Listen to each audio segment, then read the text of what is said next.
അഖില ലോക parotta beef fry പ്രേമികൾക്ക് Shibu നൽകിയിട്ടുള്ള ഒരൊന്നൊന്നര മുട്ടൻ പണിയെക്കുറിച്ചുള്ള ഒരു ഓർമ്മപ്പെടുത്തലാണ് ഈ വീഡിയോ. ഷിബു റെസ്റ്റോറൻറ്റിൽ ചെന്നു പൊറോട്ടയും ബീഫ് ഫ്രൈയും ഓർഡർ ചെയ്തു. അയ്യോ, ഗ്രേവി തീർന്നു പോയല്ലോ എന്ന് റെസ്റ്റോറൻറ്റ് ഉടമ. കോലഞ്ചേരിയിലെ 10-ാം മൈലിലെ ദ പേർഷ്യൻ ടെമ്പിൾ എന്നുള്ള റെസ്റ്റോറൻറ്റിൽ നടന്ന സംഭവമാണ് കേട്ടോ അത്. ഷിബു നേരെ തന്നെ ഒരു വെള്ളക്കടലാസ് എടുത്ത് ജില്ലാ സപ്ലൈ ഓഫീസർക്ക് പരാതി നൽകി, എനിക്ക് ഗ്രേവി കിട്ടിയിട്ടില്ല എന്ന്. ജില്ലാ സപ്ലൈ ഓഫീസർ ഫുഡ് സേഫ്റ്റി ഓഫീസറെ കൂടെ കൂട്ടി വിശദമായി അന്വേഷിച്ച് അക്കാര്യത്തിലൊരു തീർപ്പ് കൽപ്പിച്ചു.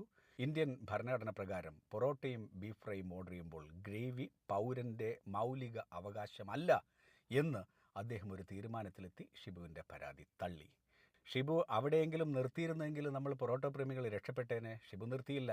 ജില്ലാ ഉപഭോക്തൃ തർക്ക പരിഹാര കേന്ദ്രത്തിൽ വീണ്ടും ഷിബുവിൻ്റെ ഒരു പരാതിയാണ് സുഹൃത്തുക്കളെ. ജില്ലാ ഉപഭോക്തൃ തർക്ക പരിഹാര കേന്ദ്രം ഷിബുവിൽ നിന്ന് ആദ്യം ബില്ല് ആവശ്യപ്പെട്ടു. ബില്ല് നോക്കിയിട്ട് പറഞ്ഞു, ഇതിൽ പൊറോട്ടയുടെയും ബീഫ് ഫ്രൈൻ്റെയും പൈസ മാത്രമല്ലേ ഈടാക്കിയിട്ടുള്ളൂ, ഗ്രേവിക്ക് പൈസ ഈടാക്കിയിട്ടില്ലല്ലോ. ഷിബു പറഞ്ഞു, ഇല്ല. ആ റെസ്റ്റോറൻറ്റ് ഉടമ ഗ്രേവി ഫ്രീ ആയിട്ട് തരാമെന്നെന്തെങ്കിലും വാഗ്ദാനം നൽകിയിരുന്നോ? റെസ്റ്റോറൻറ്റ് ഉടമ പറഞ്ഞു, അത്തരത്തിൽ യാതൊരു വാഗ്ദാനവും ഇതുവരെ നൽകിയിട്ടില്ല ഏമാനെ. അങ്ങനെയാണെന്നുണ്ടെങ്കിൽ വാഗ്ദാനം നൽകിയിട്ടില്ല, പൈസ ഈടാക്കിയിട്ടില്ല.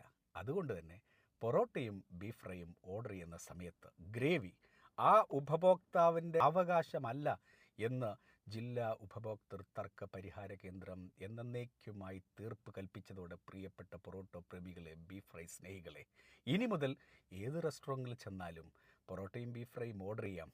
അവന് സൗകര്യമുണ്ടെങ്കിൽ, അവിടെ ബാക്കിയുണ്ടെങ്കിൽ ഗ്രേവി തരും, ഇല്ലെങ്കിൽ മിണ്ടാതെ കഴിച്ചു പോകേണ്ട ഗതികേടിലേക്ക് നമ്മളെ എത്തിച്ചത് ആരാണ്? ഉണരൂ ഉപഭോക്താവേ, ഉണരൂ.